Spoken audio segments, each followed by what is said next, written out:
Boa noite. Quando o pessoal vem no frio, é bandeirada 3, não bandeirada 2. Hoje em dia não tem mais nem bandeirada nem táxi direito, mas é bandeirada 2, tá bom? Preço dinâmico.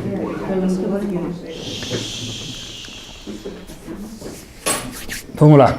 Na verdade, a nossa Torá, tem que sentir que ela é nossa, isso é importante já. Orgulho judaico. Ela é algo incrível, mas não é a primeira vez que vão escutar isso de mim. Requer que a pessoa escute a Torá, olhe para a Torá como se fosse a primeira vez. Porque, olha que interessante, se a gente for olhar nas yeshivot, só estuda uma Gemara. Quando ele vai estudar a mesma Gemara, quando ele é mais velho, então ele vê mais comentaristas, vê mais perguntas. Mas muitas vezes no Humash o que acontece é que a pessoa estuda o Humash com 10, 20, 30, 40 anos, igual que ele estudou com 6, 7, 8 anos. Então, olhar para o Humash como se fosse a primeira vez, mas com olhos adultos. Aí a Torá fica incrível. Então, vamos vestir os óculos da novidade, como se fosse a primeira vez. Vamos lá. História velha, mas vai ter novidade. O Paró, Sefer Shemot, ele vê os astrólogos, através dos astrólogos, que na verdade lembrem que dentro do Egito, meus queridos, a astrologia no Egito era algo muito, muito, muito difundido. Todo o conceito de magia negra e não negra no Egito era algo que existia, não era truque de carta. O Egito tinha o conceito de magia. O Egito tinha o conceito de ver as estrelas e interpretar eles. Os astrólogos falaram, talvez daí venha a expressão salvador da pátria, tá bom? Vai ter um cara que é o salvador da pátria, ele é um menino, e a gente não sabe de onde ele vai sair, se é dos Yehudim, se não é dos Yehudim. Então, o Paró falou, olha, agora, no estágio que nós estamos, eu, Faraó, fiz um decreto. Qual o decreto do Faraó?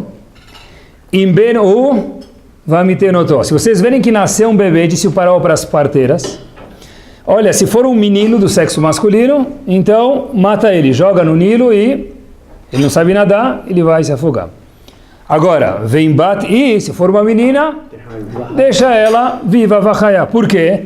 Menino é mais importante, menino é menos importante? Não, claro que não. De novo, o Faraó viu, através dos astrólogos, que, olha, o salvador dos Yehudim, que é para mim um desafio, um susto, vai vir dos meninos. Então, o Faraó, por conseguinte, falou para acabar com os meninos e não com as meninas. Agora, o que aconteceu?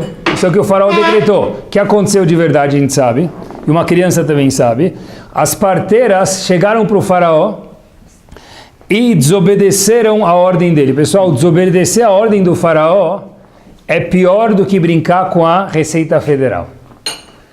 Hoje em dia, todo mundo tem medo da Receita Federal. Desobedecer o Faraó era mais grave, porque o Faraó, na verdade, era uma potência não só econômica, era política e também ele tinha a permissão, como rei, de matar pessoas. Então, de repente, a gente vê que tinha duas parteiras, e dos comentaristas parece que elas não eram as duas, como tem duas parteiras só no Egito, Shifra e Puá, não. Elas eram duas, parece assim, de muitos comentaristas, que elas eram as líderes das outras parteiras, eram parteiras-chefes. Mas essas parteiras falaram, olha, não vamos matar os bebês. Então, não só que elas não mataram os bebês, descumpriram a ordem do Faraó, como também o que elas fizeram? Elas foram lá e cuidaram dos bebês. Podia usar aquele baby wipes lá de R$1, que machuca a pele do bebê, ela comprava aquele baby wipes importado chique. Podia dar uma madeira gelada, ela dava uma madeira quente. Então, Shifra e Puá e as ajudantes delas cuidaram dos bebês, desobedecendo mais uma vez a ordem do Faraó. Pessoal, olha que interessante. A pergunta é, o que gerou duas mulheres a descumprir, desafiar o Faraó? Se o Faraó descobrisse qualquer coisa, ele ia matar elas. Então elas tiveram uma desculpa, falaram, não, as mulheres dão luz muito rápido, não dá tempo de a gente ajudar elas, tá bom. Mas o que gerou elas tomarem essa dúvida de talvez serem pegas no flagra e merecessem morrer? Qual foi o atributo? Olha que interessante. Normalmente, a gente imaginaria, eu queria que usasse os óculos da novidade, é que ela vê, imagina pessoal, tenta vivenciar a história. Vê o bebê da tua vizinha, o bebê da tua irmã, da tua prima, da tua tia. Jogar ele no rio, ele não te fez nada, Hazitobu Sakana. Você tem que chorar muito, talvez. Mas nem estava chorando o bebê. Vai jogar ele no rio por quê? Dá dó de jogar no rio. Então a gente diria de fato que o quê? Que jogar um bebê no rio dá dó. E pela dó que elas tiveram, elas não mataram os bebês. Mas a Torá não concorda com a gente. A Torá, meus queridos, dá um zoom emocional dentro do que acontece da parte psicológica de Shifra e Puá e conta pra gente o que gerou a atitude delas não matarem os bebês. Eu queria que vocês lembrassem de um conceito. Tem 3 pecados capitais. Um dos 3 pecados capitais onde a pessoa é obrigada a dar a vida dele e não transgredir é Shfichut Damim.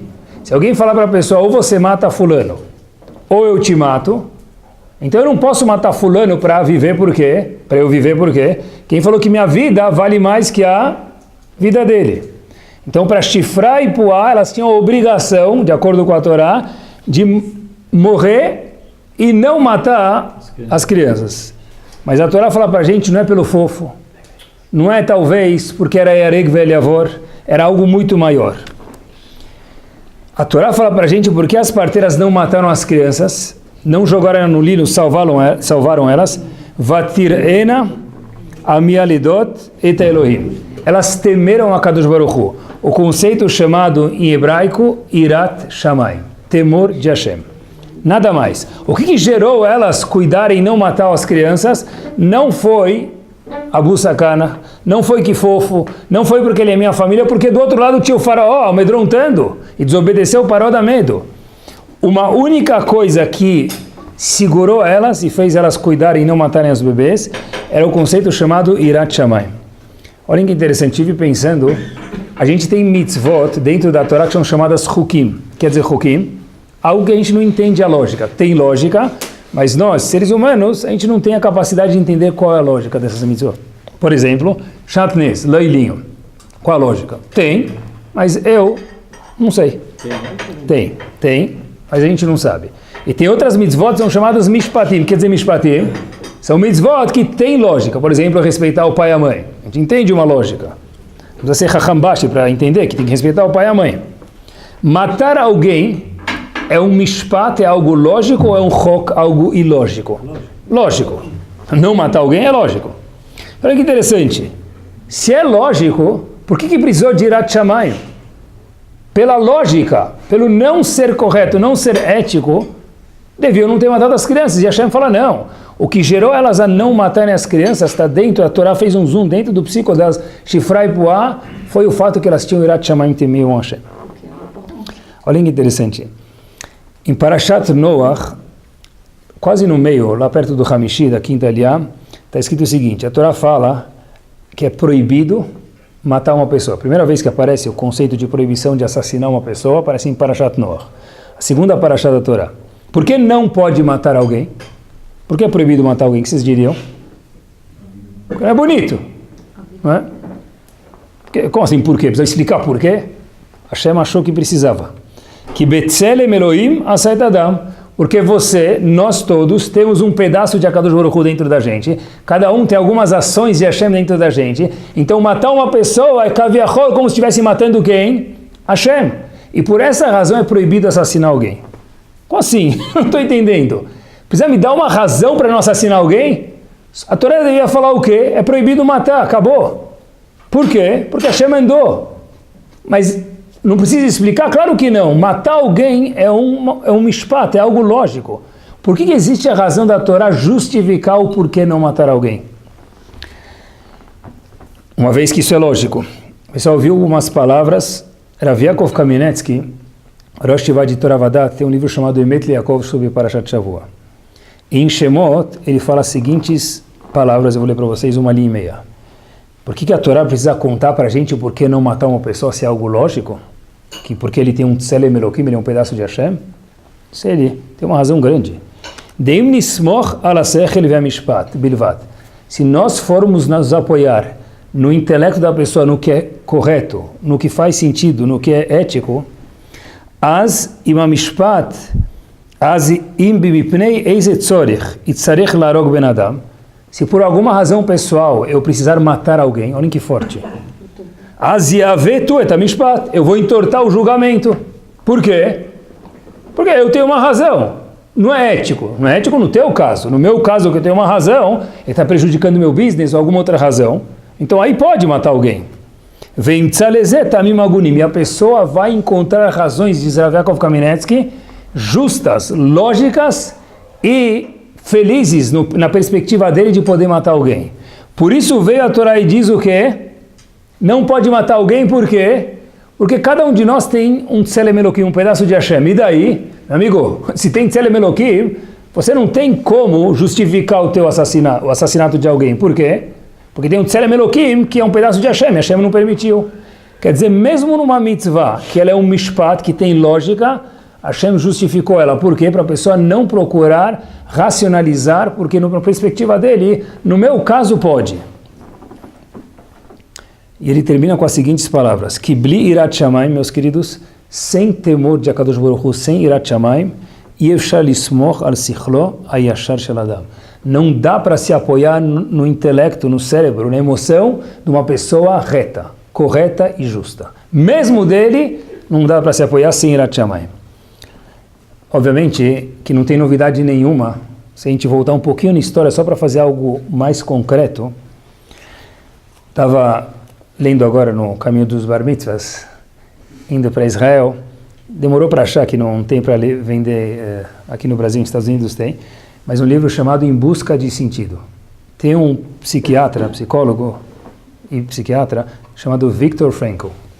Tem um livro chamado Em Busca dos Sentidos, de Sentido, Em Busca de um Sentido, melhor dizendo, e ele relata porque ele entrou no campo nazista e ele saiu, e ele conta pela visão da psicologia que ele via como que era estar num campo de concentração. Ele aborda coisas que eu nunca tinha imaginado, eu nunca tinha visto nesse prisma.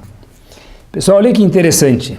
Ele fala o seguinte, que se a gente não tem irat shamayim, por mais que a pessoa seja fina e nobre, tudo é justificável.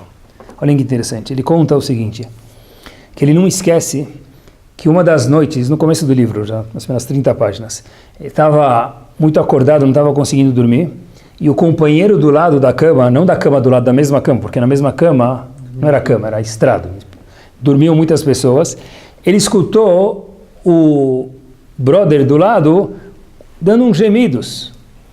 E ele viu se mexendo, falando alguma coisa, ele percebeu que ele estava tendo um pesadelo. Então Viktor Frankl falou o quê? Eu vou acordar ele, Razito, o pesadelo já é o que a gente vive de dia. Vou deixar ele dormir com o pesadelo? Fui colocar minha mão para acordar ele, e eu me conscientizei, diz Viktor Frankl, o seguinte, com muita nitidez, que nem mesmo, pessoal, olhem o que ele fala, viveu isso, o sonho mais terrível poderia ser tão ruim como a realidade que cercavam os campos de concentração. Quer dizer, era melhor ele ter um pesadelo dormindo do que estar acordado naquele pesadelo real. Uma noção fina e educada, os alemães, que o alemão era fino, era educado, era gentleman, era adami, era mensch. E de repente, o que aconteceu? Decidimos matar Yehudim, ciganos e outros grupos de pessoas. Agora prestem atenção. Se vocês pegarem, depois que alguns nazistas foram pegos e capturados, os poucos que foram pegos, e ver depoimentos deles, perguntaram para um deles, está gravado isso, olha, você se arrepende do que você fez? Se ele, em nenhum momento. Eu não acho que eles estavam se enganando. Eu estou convicto que eu fiz é a coisa mais nobre. Pessoal, o que falou, não homem, o ser? Eu vou ser recompensado por Akadosh Baruch Hu daqui a alguns momentos, depois de ser assassinado aqui pelo tribunal. Por quê? Porque eu fiz uma limpeza aqui nesse mundo. Eu queria manter só a raça ariana, que é uma raça pura, aqui nesse mundo. Chachamim já preveram isso em Sefer Shemot. Se não tem irat shamayim, mesmo um mishpat, que é algo normal, até no século XXI, matar alguém é algo grave. Mas presta atenção, tudo dá para justificar quando eu tenho o meu próprio interesse. E no lugar que a pessoa não tem irat shamayim, está tudo vulnerável, mesma coisa mais lógica do mundo. Olha que interessante. Avram Avinu está viajando com a esposa dele, Sará. Sará era uma mulher linda. A Gemara fala que, se a gente vê a beleza das moças, comparada com Sará, é peanuts. Tá bom? Das moças. Então, quer dizer, ninguém fica ofendido aqui, mas a beleza de Sará, ela era algo, não é Miss Maravilha, é algo muito mais do que isso. Avram Avinu tinha uma moça muito bonita. Quando a moça é bonita, ela chama atenção, mesmo que ela é muito tsanua. Então, a mulher de Avram Avinu foi capturada. Avram Avinu ficou desesperado. Por que ele ficou desesperado? A Torá conta pra gente o seguinte. Rak ein irat Elohim bamakom hazeh. Avram Avinu falou, eu estou em apuros. Se não tiver um milagre, eu não vou ter minha esposa de volta. Por quê? Por um atributo, que não tem irat Hashem nesse lugar. Esse povo não tem irat Hashem, não teme Hashem. Então, se Hashem não fizer um milagre, eu perdi minha esposa Sará para sempre. Porque quando não tem irat Hashem, poxa, mas ela é mulher do outro. Como é que você pega ela? Você é uma pessoa nobre, você é um rei. Eu tenho minhas razões, tenho minhas justificativas. Quando não tem irat Shamayim, queridos, tudo está balançando, tudo vulnerável. Pessoal, olhem só a observação a seguir. Olha como é gostoso olhar para a Torá como se fosse a primeira vez. No Sefer Shemot, logo no começo, no 16º passuco, está escrito o seguinte. A Torá pergunta que essas duas parteiras cuidaram e desobedeceram Paró, porque elas tinham irat Shamayim, não é? Qual foi o prêmio que elas ganharam? O que elas ganharam? Bônus? Ações? O que elas ganharam? Uma mitzvah? Olhem algo de se lambuzar. O Midrash fala para a gente o seguinte. Lefi sheir'a teve temor, Yochevet, Lifnei HaKadosh Baruch Hu. Yochevet teve medo de Hashem, por isso que ela cuida dos bebês. E Miriam também teve medo de Hashem, portanto ela cuida dos bebês e desobedeceu o faraó. Yotze mimenu Betzalel, de Miriam saiu uma pessoa chamada Betzalel. E de Yochevet, quem saiu? Moshe Rabbeinu. Pessoal, olha que interessante. O Sefer Shemot inteiro, quer dizer, o Sefer Torah inteiro também, mas o Shemot em específico, se deve a Betzalel e Moshe Rabbeinu.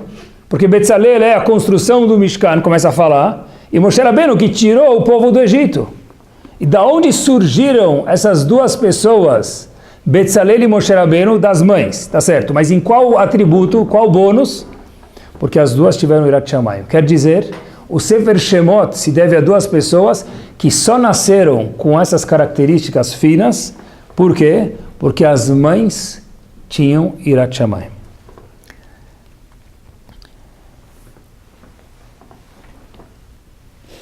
Lembram de Adam Arishon?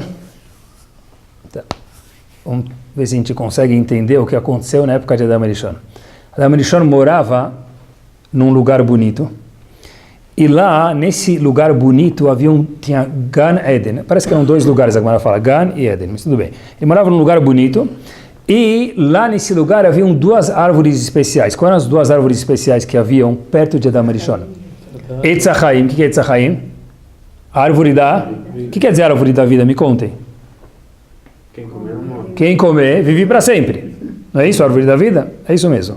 E tinha uma outra árvore chamada Etz Adat, que essa era mais gostosa, era proibida. Etz Adat era mais gostosa porque é proibida. Tá bom. Hashem falou, não coma do Etz Adat. Atenção agora. Mesma Torá, talvez algo que a gente nunca prestou atenção. Se você, Adam Arishon, comer do Etz Adat, qual será a consequência da Mohavá? Qual será a consequência? Vai morrer. Não é? Se nós fôssemos Adam Arishon por um segundo, você sabe que Hashem falou isso. O que você faria? Qual o band-aid que você pode colocar antes de se machucar? Qual a joelheira que você pode colocar para quando cair não se machucar? Habibi, come do Etz HaChaim, da árvore da eternidade. O que vai acontecer? Depois, mesmo que você comer do Etz Adat, você vai viver para sempre. De novo, o castigo de comer do Etz Adat, um deles é que a pessoa vai ser finita, como nós somos hoje, 120 anos Bezat Hashem bem vividos. Antes, o homem era programado para viver para sempre. Aquele peixinho deitado matematicamente, né? O símbolo da matemática, para sempre. Então, Adam Arishon podia comer junto com Havá, o quê? Faz Borei Peri Haetz e come do Etz HaChaim. Por que ele não comeu do Etz HaChaim antes? Bomba a pergunta. Mesma Torá, uma pergunta nova. Tem um Rav atual, nunca vi isso escrito em outro livro, mas Rav Eli Lapian, que ele é relativamente recente aos nossos dias, ele fala o seguinte, tem um livro chamado Lev Eliyahu sobre Parashat HaShavua, e ele fala em Parashat Bereshit o seguinte: Adam Arishon sabia que se ele comesse do Etz HaChaim, ele ia ser uma pessoa eterna, mesmo que comesse depois do Etz HaDat. Agora olha que interessante. Por que ele não comeu? Porque ser eterno comprometeria o quê? O Irat Shamayim dele. Porque prestem atenção, imaginem só alguém que come do Etz HaChaim, ele sabe que mesmo que ele comer depois do Etz HaDat, o que vai acontecer?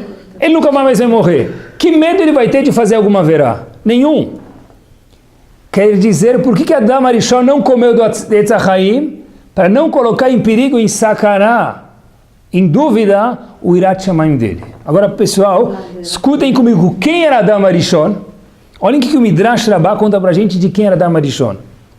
Os Malachim, quando viram Adam Arishon, se confundiram. Qual a função de um anjo? Falar shirá, cânticos e louvores para Kadosh Baruch Hu. Diz o Midrash, quando os Malachim, os anjos, o que é anjo? Difícil de explicar, difícil de entender. Quando os anjos viram Adam Arishon, eles queriam fazer o quê? Falar para ele Kadosh, Kadosh, Kadosh. Confundiram Adam Arishon com a Kadosh Baruch Hu. De novo, os anjos, diz o Midrash, confundiram Adam Arishon com Hashem e queriam falar Kadosh para ele. Até que Hashem falou, não, sou eu que sou Deus e não ele. Agora olha que interessante, esse mesmo Adam Arishon, que era quase que Deus de alguma forma ou outra, o fato é que os anjos se confundiram, falou, uau, se eu comer primeiro do Etz HaChaim, o que vai acontecer comigo? Eu vou perder meu Irat Shamayim. Então, para não comprometer, eu não posso comer. E aí ele pensou, comeu do Etz HaDat, por qualquer razão que ele tinha, ainda assim acabou errando. Mas de novo, Adam Arishon, que era um pedaço de Hashem, os anjos se confundiram entre ele e Deus, ainda assim achou ser necessário ter Irat Shamayim. Então o que sobra para a gente? Que é muito necessário. Como que ele pensou e ainda fez haverá? Então, de uma forma assim, entre parênteses, breve, Adam Arishon tem muitos livros que explicam qual o cálculo que Adam Arishon fez. Adam Arishon pensou, de alguma forma ou outra, que ele estava comendo do Etz HaDat para fazer uma mitzvah, não uma verá. Tem muitas explicações como que era isso, mas Adam Arishon ponderou comer do Etz HaDat. Não é que ele falou, sabe bananan, bore piraetz, sartê. Não, ele pensou de verdade e achou que tinha que fazer uma mitzvah. Baruch atah Hashem, Elokeinu melech haolam. Achei que deixar, tem muitas explicações. Lechol me Etz HaDat, pensou que era uma mitzvah. Mas ainda assim, para ele não entrar na dúvida dessa decisão ser muito fácil para ele ponderou ela muito bem, ele falou só com Irat Shamayim. Ainda assim, no nível gigante dele, ele fez um erro tênue que foi grave. Mas Adam Arishon precisou ter Irat Shamayim. Certeza que a gente também. Vou dar um passo adiante. Por que isso é tão importante para a gente? Se foi para Adam Arishon é para a gente, mas tem uma razão específica. Vale sempre lembrar. Tem uma Gemara em Shabbat, na página 31a, que fala para a gente o seguinte. Depois de 120 anos, fazem algumas perguntas para a pessoa. Só que entra na faculdade, tem cursinho. Você preparar para o vestibular. Então Hashem fala, eu vou te dar aqui o gabarito para você saber qual que é o certo e trabalhar sobre isso para quando chegar lá em cima passar no vestibular também. Quais são as 5 perguntas que fazem para a pessoa? Eu já falar sobre uma delas, mas vale a pena lembrar 5. A primeira pergunta que fazem é, será que a pessoa foi honesta? Só honesta. A segunda pergunta que fazem para a pessoa é, será que você fixou o tempo para a Torá? E se eu sou uma mulher, será que eu incentivei meu marido a fixar tempo para a Torá? Porque a mulher não tem obrigação disso da Torá. 3. Asakta bepru urvu. Será que você estava envolvido em pro urvu? Priaruvia quer dizer procriar. O Maharsha fala que isso não quer dizer que será que você teve filhos. Óbvio que é uma mitzvah ter filhos, mas devia estar escrito, será que você teve filhos? Por que a Asakta estava envolvido? Diz o Maharsha, será que você cuidou de casar pessoas órfãs? Isso é Asakta be priaruvia. Essa é a terceira pergunta que vão perguntar para a pessoa. Quarta pergunta, Tzipita Leishoah, será que você ansiou, ficou com sede? Estou com sede, quando Hashem vai trazer a Geulah? Talvez para mim tá bom o jeito que está o mundo. Mas, Hashem está sem casa. Hashem me permitam, com todo respeito, está homeless. Eu tenho casa, o Baruch Hu não tem casa, o Beit HaMikdash está destruído. Será que eu esperei a Geulah? E a última pergunta que fazem para a pessoa é Pilpalta bechokhmah. será que você se envolveu em sabedoria? O Marshal fala uma coisa muito interessante, fala que todo mundo faz pilpulim, mas de um monte de baboseira. Então a gente pergunta, Habibi, pilparta bechokhmah? Ou se ficou tudo no Facebook e daí por diante. Será que pilparta bechokhmah, será que você se preocupou com assuntos sábios? Tá bom. Essas são as perguntas que a gente sabe. A Gemara vai mais uma linha, que às vezes no Shura a gente nunca escutou, e vou contar para vocês. Termina a Gemara dizendo o seguinte: Afilu achi e irat Hashem i otzar ilolo. Depois de todas essas perguntas, tem que ter um conservante para essas mitzvot se manterem. Qual que é? Irat Shamayim. Se não tem Irat Shamayim, mesmo que passou pela pergunta 1, 2, 3, 4 e 5 que a gente mencionou agora, o din da pessoa está comprometido. Quer dizer que Irat Shamayim é um conservante que eu pegar o suco de laranja mais gostoso. Se eu vender ele, daqui 30 dias a pessoa tomar, o que acontece? Fica ruim sem conservante. Por isso que água de coco, quando você vai no sacolão comprar água de coco, está escrito validade 1 dia. Está escrito 1 dia lá, e no dia seguinte já está meio azedo. Se abrir, pior ainda. Agora olha que interessante, dura 1 dia. Sem conservante não dura a coisa. O conservante, depois das 5 perguntas, diz a Gemara para a gente qual que é Irat Shamayim. O Marshal fala para a gente que sem esse conservante, nenhuma das 5 perguntas vale quase que nada. Ou seja, é indispensável a pessoa procurar ter Irat Shamayim. Poxa, mas isso é tão importante. Você dá uma lição que ter Irat Shamayim. Se o que gerou as Mialdot cuidarem dos filhos dos outros, não era porque eles eram fofos, era por causa de Irat Shamayim. Se Moshe Rabbeinu veio de Irat Shamayim, Betzalel veio de Irat Shamayim, a pergunta é, aonde que se encontra Irat Shamayim? É natural uma pessoa ter Irat Shamayim ou não? O que vocês acham? É natural uma pessoa ser temente a Hashem ou não? Não. Hashem criou ele com essa tendência? Difícil essa pergunta, hein? Entendeu com a crença assim? Não. Não. Gostei. Tem aqui uma dúvida. Acho que sim, acho que não. Eu nunca tive a certeza disso. Parashat Sefer Dvarim, Re, Anochi noten lachem lifnechem, me permitam, brachá ou klalá. Hashem fala, eu dou para você fulano e ciclana, bênção, se você cumprir as mitzvot, e o contrário, se você não cumprir as mitzvot. Pashut? Agora, em Parashat Nitzavim, um pouquinho depois, no mesmo Sefer Dvarim, que está escrito, o Baharta Bahaim. Escolha a vida! Oh, Hazako Baruch. Obrigado. Se fosse propaganda eleitoral, tudo bem. Em quem votar, você fazer propaganda, escolha o candidato de tal partido. Rav Israel Misalant teve um aluno chamado Rav Yitzhak Blazer. Ele tem um livro chamado Shareor. Ele faz a seguinte pergunta: por que Hashem precisa falar para a pessoa escolher a vida? É a coisa mais óbvia do mundo. Hashem tem que dar as regras do jogo. Você fez mitzvot, brachot. Se a pessoa fez averot, o contrário. Agora presta atenção. Escolha a vida, porque Hashem tem que intervir e falar para a pessoa escolher a vida. É a coisa mais natural do mundo, a pessoa escolher a vida. Não precisa de propaganda. Diz Rav Yitzhak Blazer, esse passuco vem ensinar para a gente, em referência a Irat Shamayim, essas são as palavras dele, um dos segredos mais profundos da criação do homem e do mundo referente a Irat Shamayim. Ele responde o seguinte: é uma prova desse passuco Baharta Bechaim, que Hashem falou, escolha a vida, que o homem por natureza, ele é desprovido de Irat Shamayim. O homem não tem Irat Shamayim. Não é natural. Porque senão Hashem não precisava falar o Baharta Bechaim, escolha a vida, se você fizer as mitzvot. Então, o normal de uma pessoa é não ter Irat Shamayim.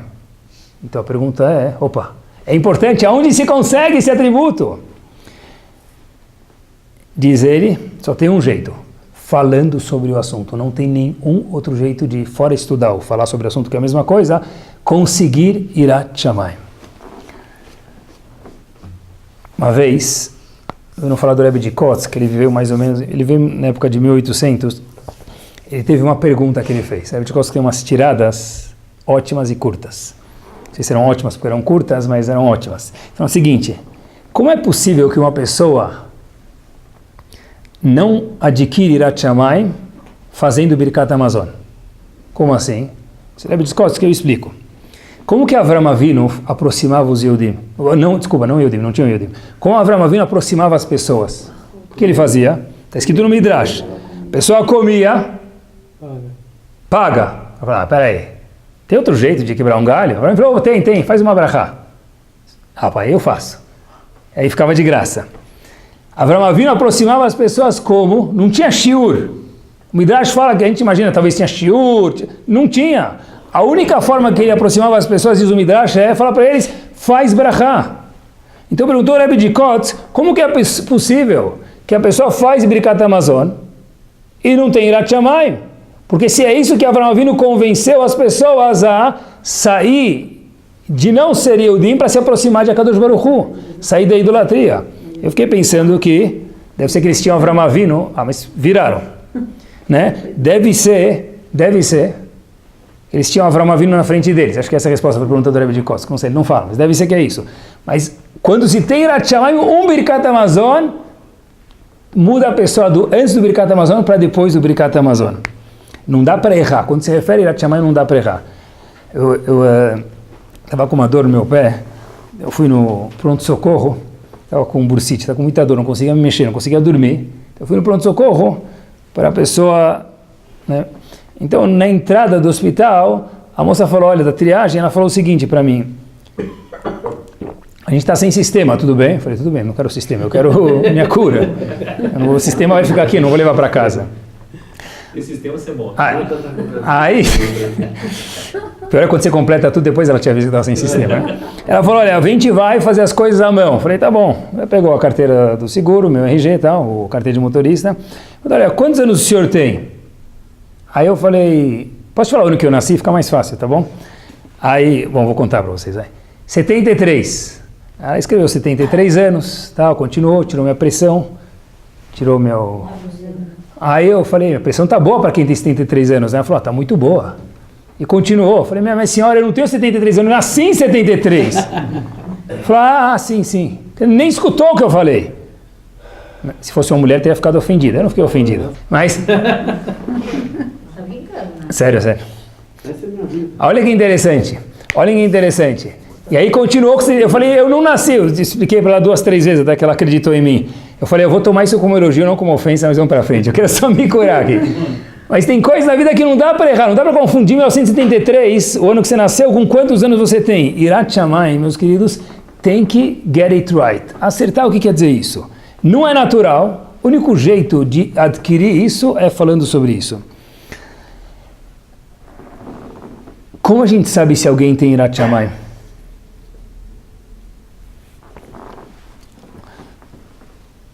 Não dá para saber. Por que é Yirat Shamayim? O que quer dizer Yirat Shamayim? Parece que ele tem. Uma vez, me lembrei, Rav Israel Misalant foi fazer um espeto, falar sobre uma pessoa que faleceu. Rav Israel Misalant levanta e fala, esse indivíduo falecido era uma pessoa que tinha Yirat Shamayim. De imediato ele pausa e fala, permita, eu vou me consertar. Parece que ele tinha Yirat Shamayim. Porque como é que eu vou ter certeza que ele tinha Yirat Shamayim?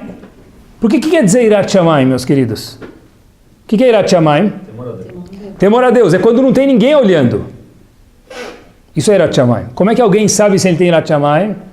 Pessoal, só dá para saber se ele próprio tem Yirat Shamayim. Dos outros, não dá para saber. De novo, a gente vê uma pessoa fazendo na frente dos outros. Não tem que pensar ali no mal dele, mas não sei se ele tem Yirat Shamayim. Yirat Shamayim é quando eu entro no meu quarto, quando eu fecho a porta da minha casa, do meu quarto, como eu me comporto. Isso é Yirat Shamayim. Yirat Shamayim é quando não tem ninguém olhando para a pessoa. Tem dois... a esposa pode falar do marido, é verdade. Mas é melhor não falar, fala bem. Tem 2 tipos de irá. Temor. Tem um que é chamado Yirat HaOnesh. Eu tenho medo do castigo, isso é irá. Eu temo Hashem pelo castigo. Então eu não vou fazer ação X porque eu tenho medo do castigo, vai vir atrás disso. E tem outra irá que é chamado Yirat HaRomemut. Muitos livros de Mussar falam isso.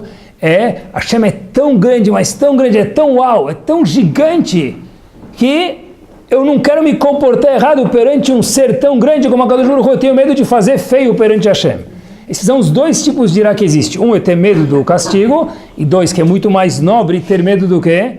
De se comportar mal, já que Hashem é tão gigante e tão grande. Então, sabe, é uma pessoa tão nobre. Eu tenho medo de entrar na frente do rei, tomar uma atitude não boa, fazer um curso de etiqueta antes. Então, com a Kadosh Baruch Hu, Leavdil seria a mesma coisa. Agora, alguém que é temente a Hashem, seja Irat Shamayim ou Irat Aromemut. Como a gente fala em hebraico, ele tem o que? Irat Shamayim, não é? Irat Hashem ou Irat Shamayim. Viveu um homem gigante, um dos, chamado Rav Chaim Volozhin. Ele fundou a primeira yeshiva, chamada Mãe das Yeshivot. Volozhin, obviamente, né? Ele tem um livro chamado Nefesh HaChaim. Ele pergunta de onde veio o termo Irat Shamayim. O que quer dizer Irat Shamayim? Temor dos céus. Quer dizer, o que tem temor do céu? Vai cair canivete do céu? O que quer dizer temor dos céus, Irat Shamayim? O termo correto deveria ser o quê? Irat Hashem. Alguém que é temente a Hashem, a gente fala, ou ele tem Irat Hashem, ou Irat Shamayim. Pergunta a Rav Chaim Volozhin, da onde veio o conceito Irat Shamayim? Mas eu tenho que ter medo, isso tudo, se eu olho para o tzitzit, é para lembrar de Hashem, não do Shamayim. Porque é chamado Irat Shamayim. Olha que interessante, ele fala uma dimensão nova para a gente do que é Irat Shamayim. Ele fala que Irat Shamayim eu tenho que ter medo da repercussão que os meus atos têm no Shamayim. Óbvio que eu tenho que ter medo de Hashem, mas eu tenho que ter medo do quê? Da repercussão gigante que o ato do Yehudi tem no Shamayim. Um amém que o Yehudi responde, é uma bomba isso. Um Kadish é uma bomba. Um sorriso que eu dou para outra pessoa quando ela está meia triste, deprê, é uma bomba isso. Também tem um outro lado da moeda. Um palavrão falado, ou na modernidade escrito, também é uma bomba. É grave. Um ato desonesto também é grave. Irat Shamayim quer dizer, não é temor de Hashem, é eu saber o valor de Akadosh Baruch Hu que tem dentro de mim. Qualquer ato que eu fizer, isso tem uma repercussão gigante no Shamayim. Eu vi uma história que, acho que me lembra isso, esse conceito que estava um dia muito ensolarado em Israel e uma mãe foi, lá não tem domingo, você sabe, em Israel, né? Domingo já é segunda. Yom Rishon, Yom Sheni, Yom Shlishi, a gente está acostumado com o feriado 7 de setembro, ponte antes, ponte depois, quarta-feira de cinzas, depois, antes das cinzas, depois das cinzas, mas lá não tem muito feriado. Então, teve uma oportunidade que tinha um dia off na escola, a mãe foi no Kinneret nadar com as duas filhas. Ela conta que o Kinneret estava tão ensolarado, parecia que tinha pedras de diamante brilhando na água do Kinneret.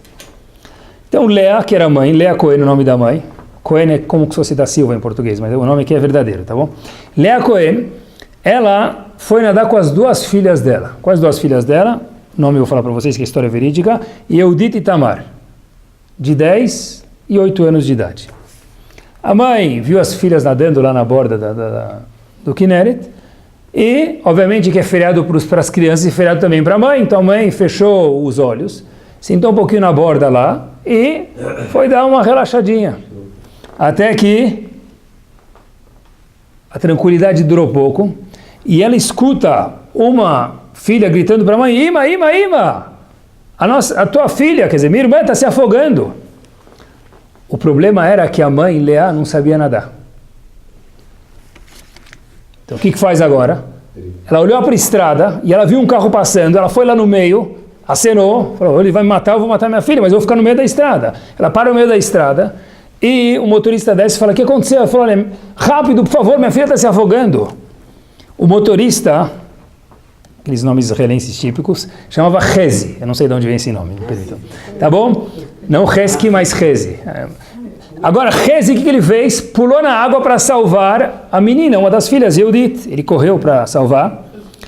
Ele pega a menina e ele vê que era Tamar, a outra filha. Porque uma foi salvar a outra e as duas estavam se afogando. Então ele pulou, estava perto da borda, entrou lá de roupa e salvou uma das filhas, Tamar. E, obviamente, a mãe falou, tem mais uma lá.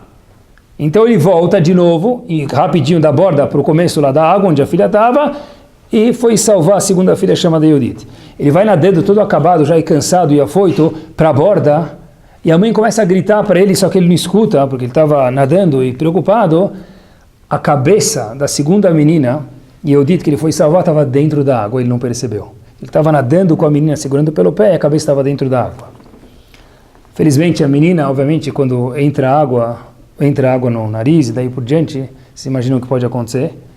Em poucos instantes, chegou aquele grupo fenomenal que existe em muitos países do mundo, de anjos, chamado Hatzalah, e correm, levam ela para o hospital mais perto que podia solucionar o problema. E o doutor olha para a mãe e fala, olha, uma filha tua está boa, não aconteceu nada, talvez ela vai precisar um pouquinho de uma ajuda psicológica pelo susto, mas ela está bem fisicamente. Pela sua segunda filha, eu peço que a senhora faça muita tefilá, que reze, porque a situação dela está bastante delicada. E os médicos falaram que a gente tem que fazer alguns exames e esperar os resultados nos próximos dias. Passou 2 dias, essa senhora Lea Cohen estava sentada lá, não saía da porta lá da UTI, e o médico sai para ela com um sorriso, a mãe fica muito feliz, fala, o que você está sorrindo, me conta? Fala, olha, a senhora é uma mulher de sorte. A probabilidade pequena que ela tinha de ficar bem se concretizou e sua filha, que estava com a cabeça dentro da água, já está boa. Quer dizer, ela está em fase de recuperação, mas saiu de perigo e agora é só uma questão de tempo aqui no hospital. A menina melhorou depois de alguns meses e foi fazer Seudat Todá. Na hora de fazer uma Seudat Todá para agradecer a Hashem, não gosto de usar a palavra ação de graças, tá bom? Que é muito judaico, mas alguma coisa assim, vamos chamar Seudat Todá. Quem ela foi convidar a mãe para estar na Seudá? Reze, que salvou a vida deles. Então, falou, olha, eu queria que você falasse algumas palavras, eu tenho que te agradecer, mas eu quero que você fale algumas palavras na Seudá. Reze levanta e fala o seguinte, quando eu cheguei em casa, eu cheguei devastado. Eu falei para minha esposa, eu fui fazer uma mitzvah, eu não sou nada religioso, mas fui ajudar a fazer um ato bom, uma mitzvah. Eu salvei uma e a segunda, não só que eu não salvei, como eu nadei com a cabeça dela dentro da água. Que pessoa faz uma coisa dessa? Ele não conseguia justificar a atitude dele. E eu fiquei pensando, o que eu posso fazer por essa menina? Fui salvar, mas eu piorei a situação. Assim estava na cabeça dele. Então ele falou assim, ele olhou para os céus e falou assim, Hashem, eu sou Yehudi, moro em Israel, nunca rezei para você. Nem sei como se reza. Mas, por favor, me atende no mérito da mãe da menina, no mérito da irmã da menina e no mérito talvez da menina também. Me atende, por favor, e salva essa menina. E ele conta que ele nunca teve essa sensação, parece que Hashem estava do lado dele. Ele falou com tanta sinceridade, com tanta pureza, que parece que Hashem estava do lado dele. Ele olha na Seudá e fala para os participantes o seguinte, olha, eu terminei de rezar a tal hora e era tal dia. E eu liguei para o hospital, depois disso, com muito medo de apertar cada botão para ver como estava a menina. E foi no mesmo momento que saiu a notícia, que o médico saiu na porta da UTI e falou para a mãe, você teve o milagre daquela pequena chance da menina ficar bem, se concretizou. Isso é Irat Shamayim. Irat Shamayim é a mega potência que tem a tefilá de uma mãe, de um pai, de um irmão, de uma irmã, de um vizinho, de uma vizinha. O que é Irat Shamayim? É saber a consequência gigante, o eco gigante que é o ato de cada um de nós tem. Uma vez que eu não converso na Hazará da Midá, uma vez que eu me comporto e vou acender as velas de Shabbat, 2 minutos antes da hora, não em cima da hora, não atrasada. Isso é Irat Shamayim. Eu sei que cada atitude minha muda e tem um eco gigante no Shamayim. O Rav Israel Misalant falava que quando o Yehudi reza no Brasil, ele não falou do Brasil, a gente vai adaptar, um Yehudi em Paris se salva. Quem sabe lá, com o nosso Boneiro Shalom, se não tem um soldado que estava no fronte, que acabou sendo protegido, que a bala passou a meio metro dele, não acertou ele, por causa da tefilá de algum outro de nós, qualquer pessoa no mundo que fez isso. Uma vez que a gente fala lá, que os inimigos de Bnei Israel não atinjam Bnei Israel. Chover oivim, machni azedim. Se a gente reza uma vez pensando na tradução, homem, mulher, criança ou menos criança. Pessoal, isso aqui a gente não tem ideia da repercussão, isso aqui é Irat Shamayim. Uma vez que eu falo Rotzeh B'tshuvah, tem uma pessoa um israelense que foi parar em Jericoacoara. Não é novidade isso, né? Tem menu em hebraico, lá já contei para vocês. Acabou fazendo tshuvah em Jericoacoara. Por quê? Talvez a avó dele rezou, talvez foi o seu, o meu, o nosso, Baruch Ata Hashem Harotzeh B'tshuvah. Deixa outros Yehudim também vem à luz da Torá. Irat Shamayim é a mega repercussão, meus queridos, que o ato da pessoa tem no Shamayim. Eu vou terminar com isso. Quando eu falei Shur, eu pensei comigo mesmo, tem alguma coisa prática? Irat Shamayim? A gente fala de Chesed, Tzedakah, Shalom Bait, Chinuch, é mais fácil essa coisa prática. Eu pensei alguns dias e algumas horas aonde dá para a gente achar exemplos práticos de Yirat Shamayim. Pessoal, depois que Hashem nos iluminou, vou dar 1 ou 2 exemplos para vocês, práticos. O ID da pessoa, hoje em dia está em sacanagem, está em perigo, de verdade, não é Yehudi. Qualquer pessoa, mas estamos falando de Yehudi. Pessoal, no mundo globalizado nós temos tudo. Quando a gente tem tudo, tem coisas espetaculares e, obviamente, menos espetaculares também. Nós não sabemos quem é a pessoa de verdade, não para julgar, mas para nós mesmos. A gente não sabe quem é a pessoa de verdade, porque hoje, com um telefone, a pessoa pode ser uma coisa e dentro do telefone ele ser outra pessoa. Não é novidade, talvez seja para vocês, mas eu gosto de aprender bastante, então eu falo para vocês sempre que os Estados Unidos está alguns anos na nossa frente, e o que acontece lá tem repercussão em épocas posteriores no mundo, inclusive aqui, que não seja o caso, mas normalmente é assim. Teve uma convenção nos Estados Unidos, pessoal, olha, um dos assuntos que foi levado ao púlpito, na Bimá, por um dos Darshanim.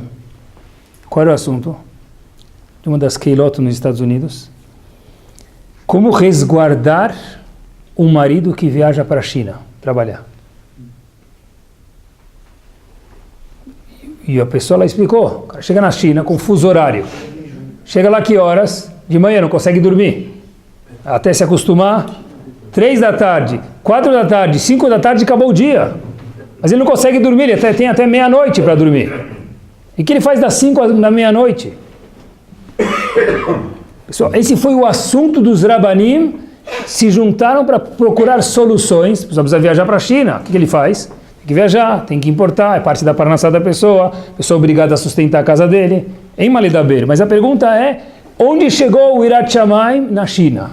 O que segura, pessoal, uma pessoa no momento de distância, que não tem Rav, que não tem amigos, não tem sociedade, não tem vergonha de nada? Eu acho que só tem uma coisa que segura a pessoa, Yirat Shamayim.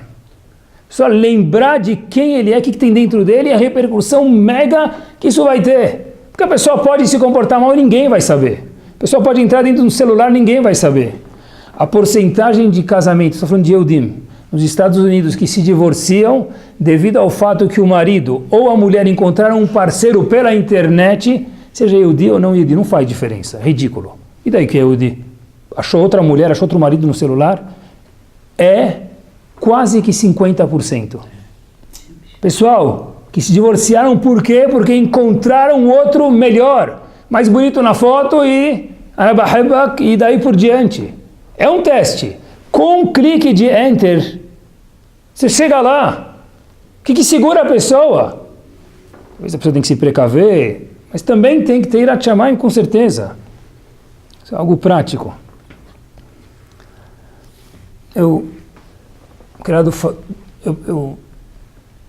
Outro dia uma pessoa me ligou com uma pergunta. E aí eu falei para ela, me especifica direito para eu poder pesquisar. Então ela mandou escrito. Como que escreve? Por WhatsApp. Só no WhatsApp da menina eu falo, é uma pessoa casada, tá bom? Foto dela, o marido e as crianças de biquíni. Eu falei, qual ela manda uma pergunta, um WhatsApp para um rabino assim? Eu vou responder a pergunta com o dedo em cima da tela, não dá nem para olhar a pergunta dela. De novo, não, óbvio que não fez por mal, mas a gente está falando sobre Yirat Shamayim, a gente tem que aprender.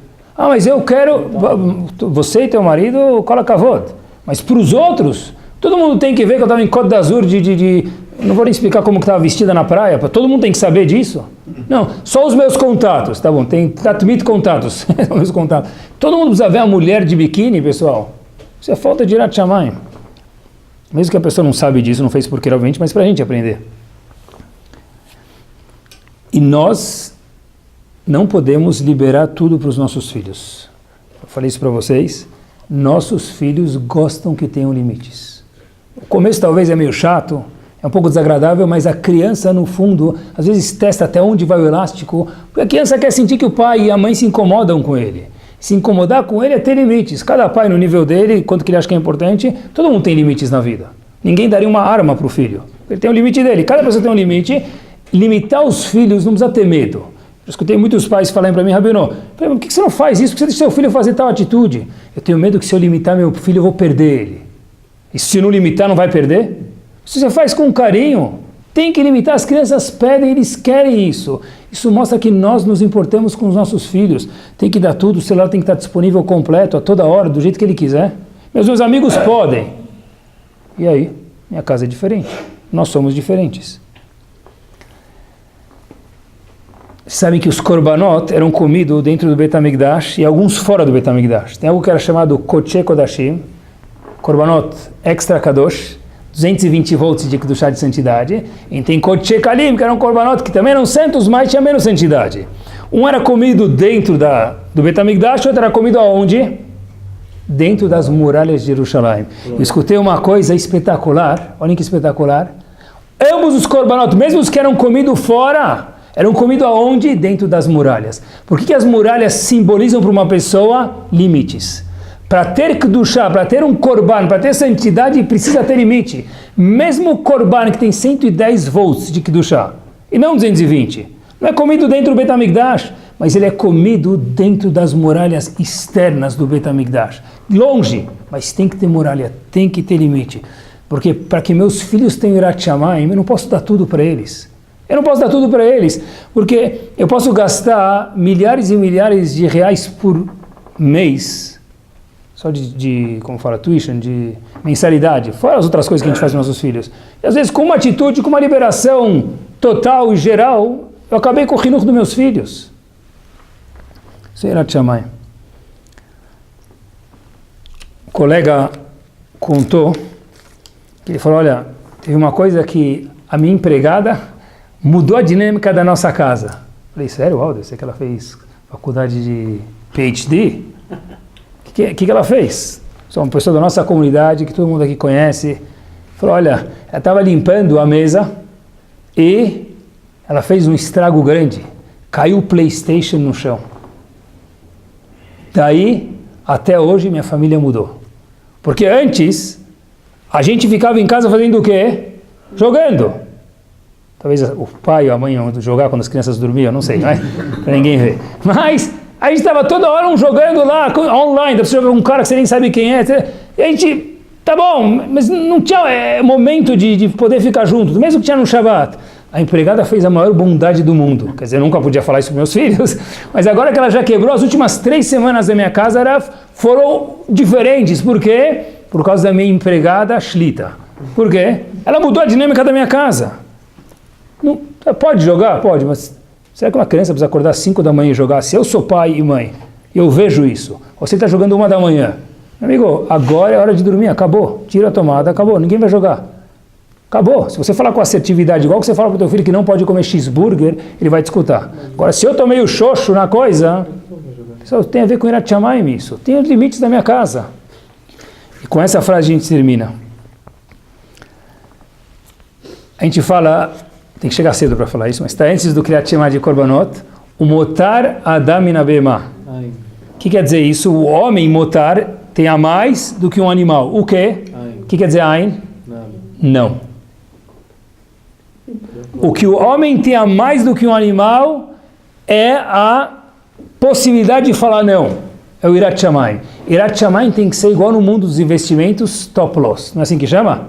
Só compra uma ação, ele fala, quando chegar a tal, vende. Se cair a tal, vende também. Stop loss, esse é o mínimo, é a barreira. Yirat Shamayim é o stop loss do Yehudi. Quando ele está longe de casa, quando ele está longe da comunidade, quando ele está perto da comunidade, está naquela coisa quadradinha chamada computador, chamada celular, é lembrar que de fato sim vai ter um castigo. Mas tem uma coisa mais nobre ainda, Yirat Shamayim é lembrar o que, meus queridos? Que aonde você estiver, a Kadosh Baruch Hu, o ato que nós, homens ou mulheres fazemos, tem uma repercussão gigante no Shamayim. É fácil perceber isso hoje com a tecnologia, né?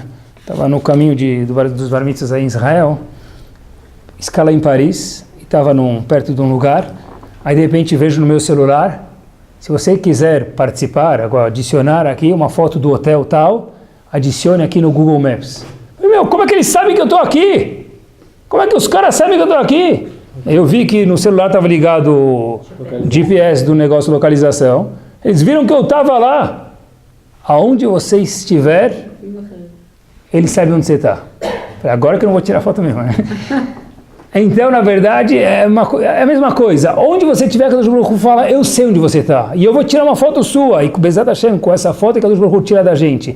É um teste que nós temos que nenhuma outra geração teve. A gente não precisa ir longe, dentro de casa. Não precisa ir longe, dentro do escritório. E às vezes quando vai longe também, que Bezat Hashem, a gente possa falar para Kadosh Baruch Hu, Motar Adam Min Abeimah, eu sou mais do que um animal, porque eu sei falar não para os meus filhos com carinho. Eu sei falar não para mim mesmo. Eu sei falar não porque não é certo fazer. Baruch